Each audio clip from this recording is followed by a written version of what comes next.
Hey guys, Dr. TCG here. One take Drake. That's all I'm doing. Dark Show TCG here.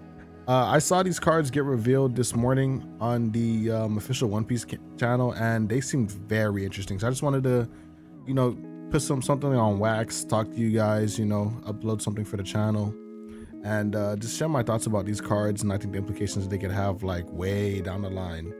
I'm just really interested by these cards. So first we have Morgan's black character, 2 cost, 2k power, 1k counter, journalist type. On play, your opponent discards 1 card from their hand and then reveals their hand, then your opponent draws a card. So I've seen like some Twitter discourse and people are saying, yo, this card's garbage, it's a common. If they wanted it to be good, it'd be a common. Have your opponent is able to cycle a card, this, that, and third. And I'm in the camp where hand knowledge is really good. This being a card just off the bat that can let you see your opponent's hand is really good. It takes the guessing game and trying to calculate a lethal, You're playing against a Sakazuki. They have 6 cards in hand. You count 3 2Ks in their grave. They only run 8 to 10. So you're like, there's like 5 to 7 2Ks in their deck somewhere. You play Morgan's, you look at their hand, it's nothing but events and Rob Lucci's, and they're like, oh, there's no way they're living the next turn, even if they draw 1 2K off the card that they draw. They don't run any counter events. And then like perfect, like in the dream world, here's how this card plays out in my head, right? You're playing a black deck. You have your Gecko Moria, he plays some 4-cost card, and then he plays this Morgan. This Morgan then gives you hand knowledge so that you can set up for lethal next turn. You have a 9k body on board. And then you probably play like a Rebecca, a Rob Lucci, a Kuzan, or whatever 4-cost you want off the Gecko as well. So I don't know. I don't want to eat my words later and be like, oh yeah, no, this card does nothing as he's play. I think this card at least deserves some experimentation. I think we're gonna see it as like a tech choice, and it may take up too much of an important slot early on, but I wouldn't be surprised if this card would become like a staple later, But that's just my 2 cents. I haven't topped anything major yet. So, who wants to hear it from me, right? Anyway, Portgas the Ace. We're getting another Ace card. This is a yellow boss monster. It's Portgas the Ace, yellow character, secret rare, 10 cost, 10k power, Whitebeard Pirates. On play, you may add up to 1 card from the top of your deck to your life. So you heal 1 on play. I think at any health, you just heal 1 on play. And then if you have 2 or less cards, if you have 2 or less life, this character gains rush for the turn. So it's a 10k body that gains rush if you're playing a Nell, basically, or like I think this card is nuts. A Nell just keeps getting better. You don't have your 10 moms for some reason. You're playing this in Katakuri and you're healing when you're not trashing life. I don't think you would play this over 10 mom though. Maybe the rush is just enough actually to play this, not over 10 mom, but maybe including in your list, dropping some of the like 8-cost Katakuri. That card is actually just moving out of favor the deeper you go, like into the later you go into like metagames. Like Katakuri isn't even running 8-cost Katakuri, and Nell's barely running it for like Shirahoshi and stuff. So I wouldn't be surprised if this takes up like that slot completely. But I think in general, this card is nuts, bro. You're healing 1 life and you're getting a character a rush if you're low. And if you're not, you're still just healing 1 and establishing a 10k. So 10 cost units in this game, really strong. The fact that it gains rush, it heals. I just love it. I think this card is going to see play immediately, or if not play, it's going to see experimentation and then find a place somewhere. I don't think this card is going to disappear into the wayside. And then we have the Red Green Law Messiah, the Savior, the anti-Sakazuki tech for Red Green Law.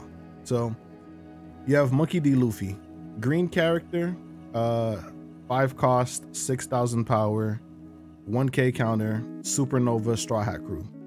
If you have 3 or more characters, your 3 cost or lower characters other than Monkey D. Luffy cannot be KO'd by your opponent's effects.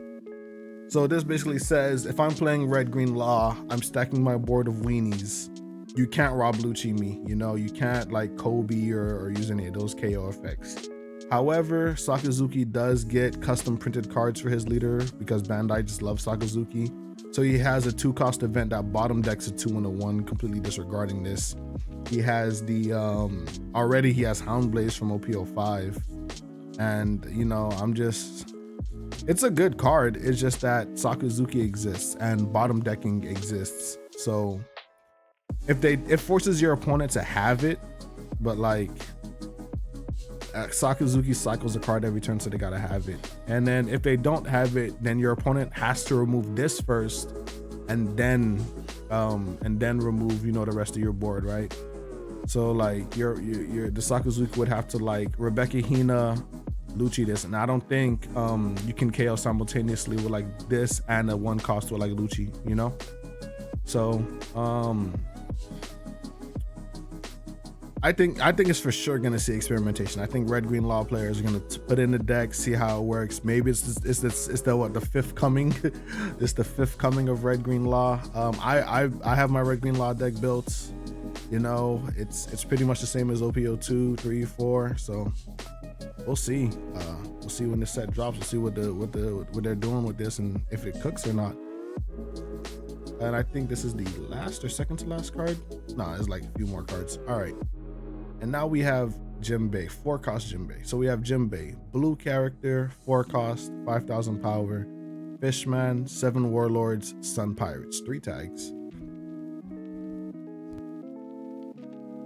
Yeah, I had to do a little. Yeah, so on play up to 1 4-cost or lower, 7 Warlords of the C-type character, other than Jimbei from your hand. So this card is actually nuts, right?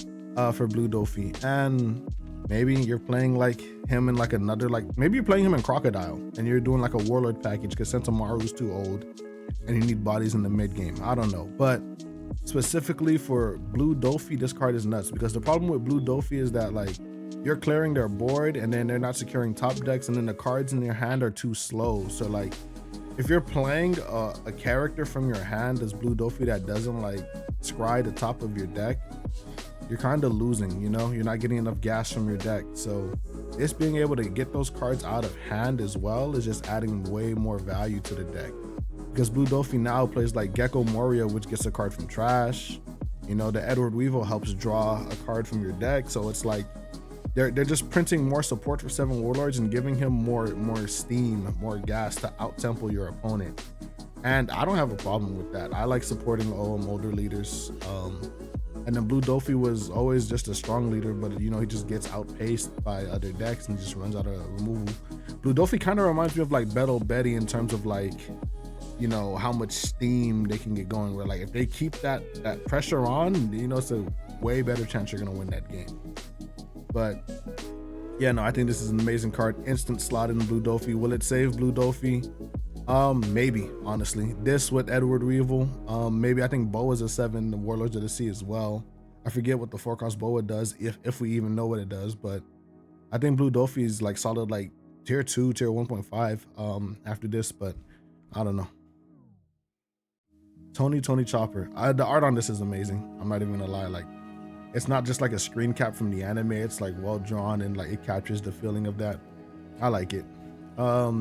Tony Chopper, purple character, 2-cost, 0 power, animal, Foxy Pirate. So he's not a Straw Hat. 1k counter, blocker. On play, if your board has less or equal Dawn to your opponent, add up to 1 Dawn from your Dawn deck rested. So chump blocker that ramps you on play. Red Purple Law can play this for free, like, or even just play this on 2 Dawn, like when they're less than their opponent and get ramped. It helps with the Foxy Pirates archetype because that -3 ability to freeze is very taxing. So being able to like -3 or play this -3, get a Dawn back, and then you have a chump blocker to help deal with the aggression. So you've frozen their character or leader, and now you have a blocker. I think it's really good. It's also generic purple ramp. Reiju can play this if you wanted to. I don't know why Reiju would play this chump blocker, but it's an option. So I think this is a good card. Definitely is going to see play on Foxy Pirates unless we get like better cards, but this should see play with that Foxy leader, and I ain't mad at it.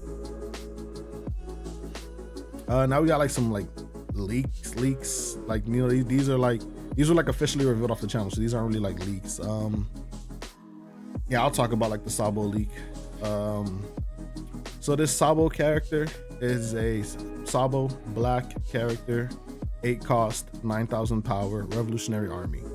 On play, trash 1 card from your hand, KO up to one of your opponent's 5 cost or less characters, and one of your opponent's 3 cost or less characters. This is another boss monster for black. It's a Revolutionary Army card, so it can be searched off of Bello Betty and Red Black Sabo.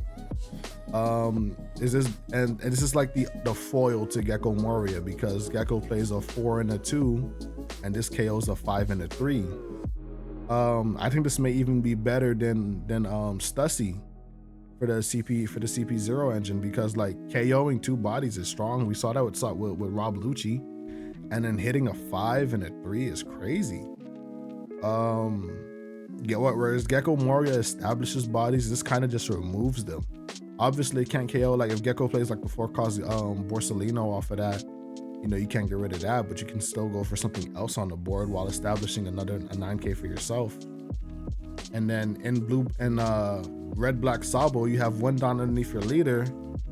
On the next turn, this sticks the board. Them committing to KO this is going to be tough, because you have your Sabo leader ability. So I think, once again, a lot of these cards, like, they're gonna see some experimentation. I wouldn't just write them off just yet. I know I've been saying that it's kind of like a safeguard, you know, like, oh yeah, this is terrible, but like I do feel that, like, would you, like, the big question is, would you play this over Gecko Moria, right?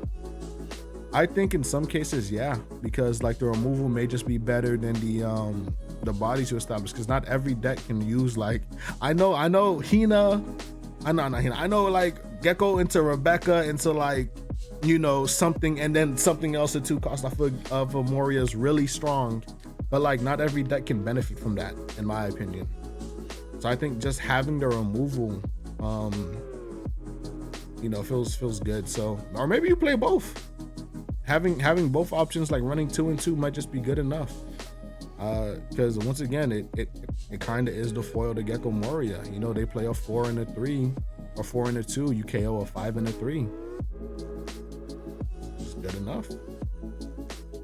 And then that's pretty much it. The last thing is like the alternate art leader for Dragon. I will say that they're sticking to like the OP04 style of like leaders, because they did that in EBO1, the extra booster, where like the leaders have like their crew behind them. Same thing in the OP04, and it makes sense. It makes sense for the leaders that are in this set, because you have Foxy with a whole bunch of his Foxy pirate crew behind him. You have Vegapunk, and he's gonna have his satellites behind him.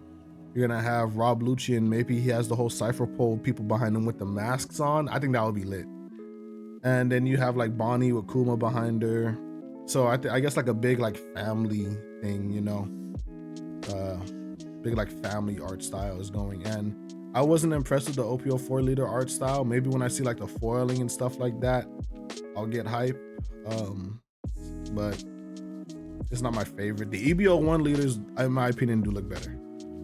Anyway, that's enough of me yapping. That's enough of me chatting, you know. Let me see if I got it. Oh no, that's it, whatever.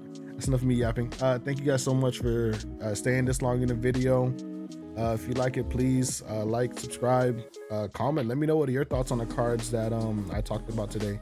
I felt as if you know, I was kind of spot on, but who knows, maybe 7 months down the line when they release, Sabo doesn't do anything, Chopper doesn't do anything, Jinbei, I'm not gonna lie, Jinbei's gonna do something. I'm gonna stand on business on that. Jinbei's gonna do something. But yeah, no, if this card does nothing, hey man, whatever. I like it though. I'm gonna try it. Yeah, thanks. Bye guys.